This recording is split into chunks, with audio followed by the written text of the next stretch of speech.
Did you know that you can actually use extra lightsabers in LEGO Star Wars 3? When versing either Asajj Ventress or General Grievous, the boss battle requires you to disarm one of their lightsabers, which allows the player to dual wield for a short period of time, meaning you can give characters like Darth Vader an extra blue lightsaber for the rest of the level, or a red lightsaber to any of the light side users, which is really fun. Reverse script users like Ahsoka change their fighting styles when holding an extra saber, and for characters that already have double, it just changes one color. Even double-bladed saber users can pick them up, which is probably the most craziest thing I've ever seen. Funny enough though, Grievous can't pick up his own weapon because it's a force-sensitive object. Sadly, this feature doesn't appear in any other LEGO Star Wars game, though there is Baguette mode, so yeah. But there's much more special melee weapons and attacks across the different LEGO Star Wars entries. There was a rumor that Aayla Secura always uses two lightsabers. If you grew up with the original Battlefront 2, you'll remember she dual wields a blue and green one, or purple in the PSP version. But across all the LEGO games, she only ever uses one. So, which is it? Well, in all her on-screen appearances, including the Clone Wars TV show and the box art of Battlefront 2, she only ever wields one lightsaber, meaning they probably gave her two as a light side equivalent to Grievous for the game, since no other hero has it. And real quickly, what am I looking at? So the LEGO games and toy minifigures were right all along. Something special happens when playing as a Wookiee and Twi'lek in LEGO Star Wars 3. In all seriousness, there's a few characters across the games with secret melee attacks that aren't so E-friendly. In the complete saga, most female characters slap enemies when close enough, just like how the male characters punch. But they added a secret animation for Slave Leia. Holding down the action button will cause her to start dancing. Although enemies don't react to it, Han Solo definitely approves.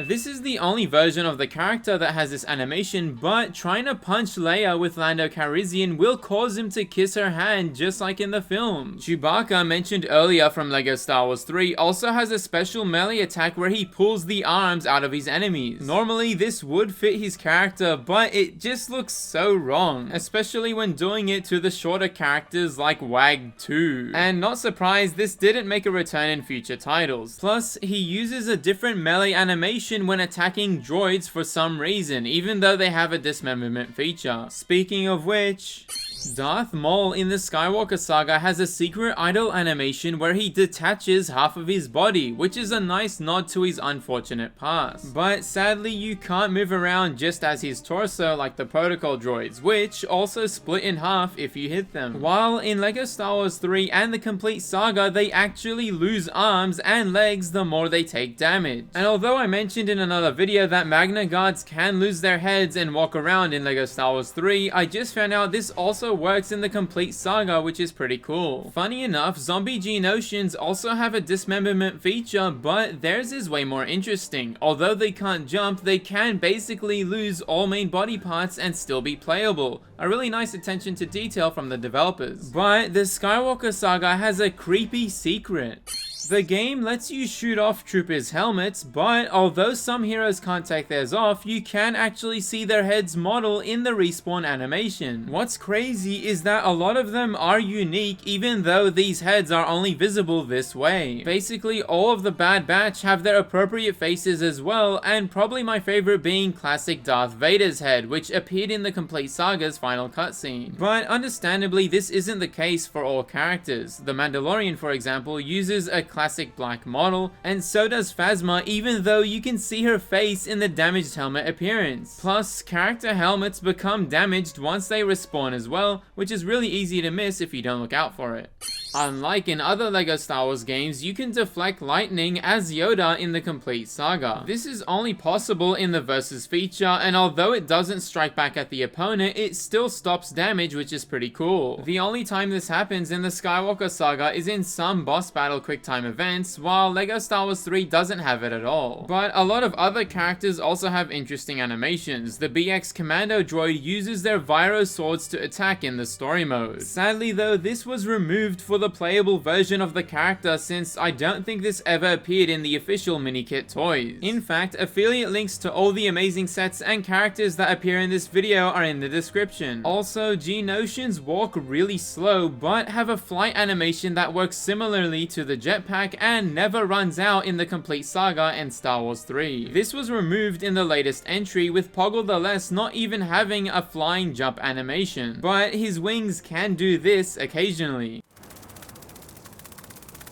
In fact, they don't ever stop, even in hyperspace. Plus, regular Geonosians aren't even playable in the Skywalker Saga, meaning no sonic blasters. Like seriously, what the heck, I love these things. Similarly, Watto also walks around really slowly but can fly forever, while in the Skywalker Saga his model is constantly flying, which is a nice detail for a character that no one really cares to play as.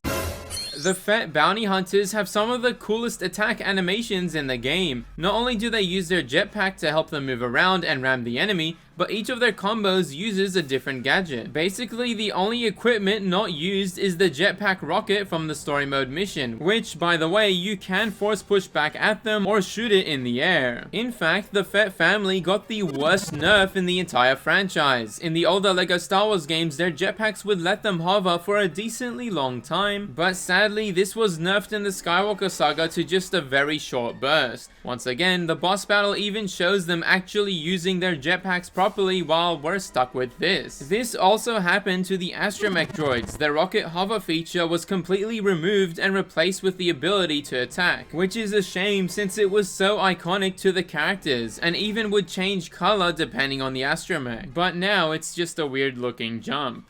Unlike in future LEGO Star Wars entries, where it's very easy for blaster wielding characters' personalities to shine through unique animations or attack combos, the Complete Saga could only rely on one feature, the jump animation. Luke, for example, stumbles on the roll, while Han Solo does it seamlessly, Lando strikes a pose for a second after, and Greedo is generally slower, which isn't a surprise. The rebel soldiers don't get a double tap, but are clearly less confident than their princess head of command, while the stormtroopers belly flop when trying to do a commando roll. To my knowledge, this was only a feature for the original trilogy characters from LEGO Star Wars 2, since the prequel heroes don't seem to have this. But this feature was seamlessly integrated in LEGO Star Wars 3 for most characters, which also have unique double jump animations. In the final cutscene for episode 3, the devs didn't include Anakin choking Padme like in the films, probably to keep the E rating. But did you know that Darth Vader can't even choke Padme? Probably from the regret of his decisions, right? Well, not exactly. He actually can choke every single version of Padme with the exception of the Geonosis appearance, because they forgot to add the code for it. But funny enough, the only younglings in the game for Anakin to take his anger out on is young Boba Fett and himself. Plus, they didn't even give us the pregnant Padme appearance, but you can recreate her in the custom character, so I guess it's the same thing. In fact, there's a lot more fan favorite characters hidden across the LEGO games you didn't know were playable. Find out more in this video here.